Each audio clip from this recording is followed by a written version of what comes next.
Nomor peserta 2.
Sungai yang sendiri sumber kehidupan kita, karena kita sendiri yang susah.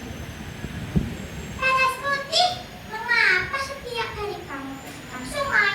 Bukankah itu pekerjaan berat? Kalau bukan kita yang menjaganya, siapa lagi? Allah memberi kita kehidupan, maka kita wajib menjaganya. Penduduk pun terdiam. Mereka mulai kagum melihat kebaikan hati Tetes putih. Di suatu pagi terdengar kabar menggemparkan dari istana. Hei, kalian sudah tahu belum? Ada sayembara untuk kemakmuran mencari suami lewat sayembara. Siapapun yang bisa membangun rumah paling indah dari kain jati pilihan akan jadi suaminya. Oh, sayembara. Aku akan coba ikut. Aku akan membuktikan bahwa pemuda desa bisa berhasil. Kamu, mana mungkin pada membangun rumah maka dan biaya besar. Aku tidak akan menyerah sebelum mencobanya. Aku pasti bisa. Semangatnya menyalakan harapan di kehidupan, meski masih ada ragu. Sebelum memulai, Tetes putih menemui seorang tua muda yang bernama Kipades Sanden. Kipades Sanden pun memberi nasihat Tetes putih kepada Tetes putih, dan Tetes putih pun memulai pekerjaannya dengan penuh semangat. Hari demi hari, Tetes putih bekerja keras di hutan. Dia mencari kayu jati terbaik. Yuk, yuk, yuk. Kayu ini kuat, cocok untuk tiang rumah. Aku berjanji hanya mengambil kayu secukupnya saja. Aku tidak akan rusak hutan ini. Suatu malam ada seorang penduduk desa yang melewati bangunan padas putih dan dia pun terkejut melihatnya. Nyabrakan jalanan jalan, pada belang pagani kaya lima. Ah, di bangunan padas putih sudah hampir selesai. Ya, benar membuktikan kesungguhannya. Aku akan beritahu warga. Ketika rumahan selesai berdiri, kita mengejutkan datang. Padas putih. Aku punya kabar buruk. Putri Kemangkuan telah menikah dengan pria pilihannya sendiri sebelum batas waktu sayembara berakhir. Oh, Hukum. Padahal aku sudah bekerja siang malam dan rumahku nanti selesai. Apakah semua usahaku tidak berguna? Ya Tuhan, mengapa seperti ini? Apakah engkau tidak bisa lain? Ya Tuhan.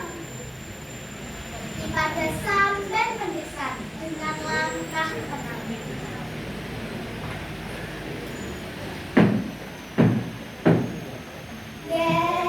Sabar dan tenang, Le. Lihatlah kayu-kayu jati yang kau kumpulkan itu untuk menjadi rumah yang kokoh. Dia ditebang, dipahat, dan dibentuk. Begitu juga kehidupanku. Setiap kesulitan adalah proses untuk menjadikanmu lebih kuat dan bijak. Jadi semua ini bukan sia-sia ya, Ki. Baiklah, aku tetap bersyukur jika kejadian ini tidak berlaku. Aku tidak akan punya pengalaman yang luar biasa ini. Benar, biarlah kalau yang kau kumpulkan itu menjadi bukti usahamu yang pantang menyerah. Barisanmu bukan kemewahan, tetapi kebaikan hati, Le. Baik, begitulah semestinya. Aku ikhlas. Waktu semakin berlalu, ternyata kaki Suti menghilang tanpa jejak. Penduduk hanya menemukan tumpukan kayu dan bau putih yang tiba-tiba terjebakkan jejak gas berwarna putih di dekatnya. Banyaknya belokan yang menyerupai hutan besar di sekitar padas putih membuat penduduk desa menyebutnya tempat pendidikan belokan. Lambat laun dan masyarakat setempat berubah pelafalannya menjadi belokan. Hingga saat ini daerah tersebut dikenal sebagai dusun belokan. Begitulah cerita tentang asal-usul dusun belokan. Bagaimana kira-kira teman-teman?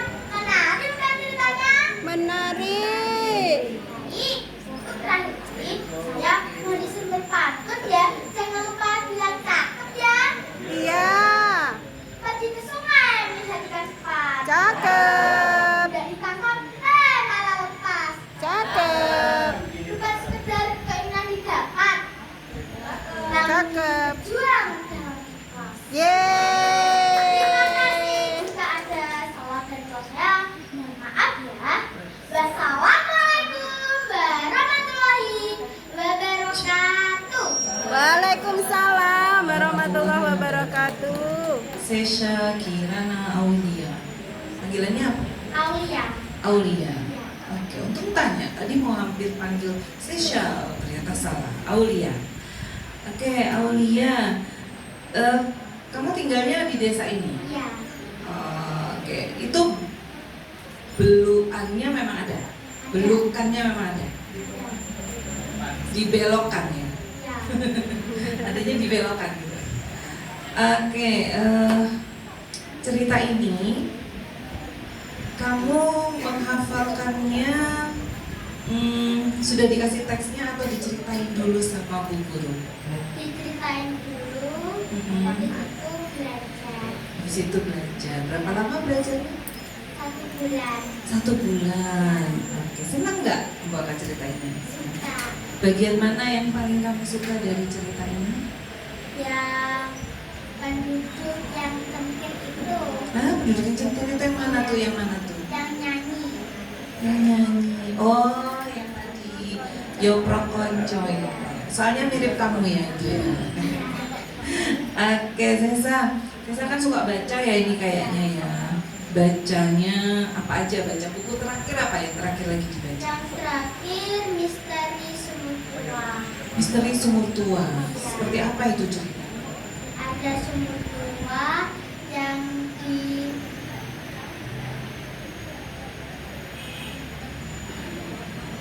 Apa ya? Seingatnya aja.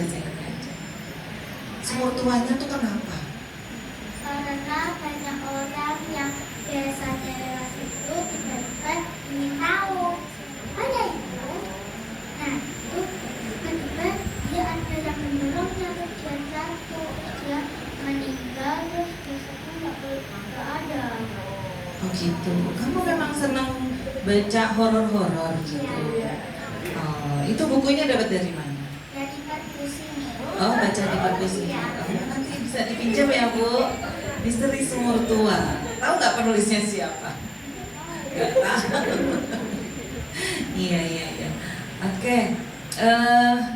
Dari tokoh ini, tadi kan Padas Putih itu siapa sih sebenarnya Padas Putih itu?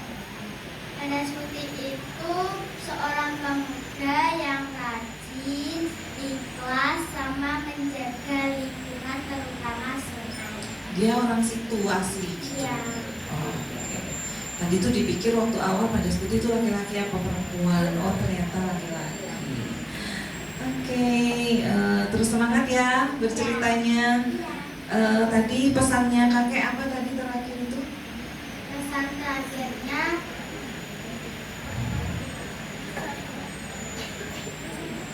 Tadi loh yang kasih pesan sama Padas Putih waktu dia lagi patah hati itu tadi. pantang menyerah. Kamu kan menyerah terus harus ikhlas gitu ya. Sekarang coba kamu jadi kakek ya. Terus bilang sama teman-teman di sini semuanya, teman-teman rajin membaca ya, pantang menyerah, terus berjuang. Teman-teman membaca ya, jangan pantang menyerah. Yang pintar seperti aku. Yang pintar seperti aku ya. Terima kasih Aulia. Tepuk tangannya mana dong?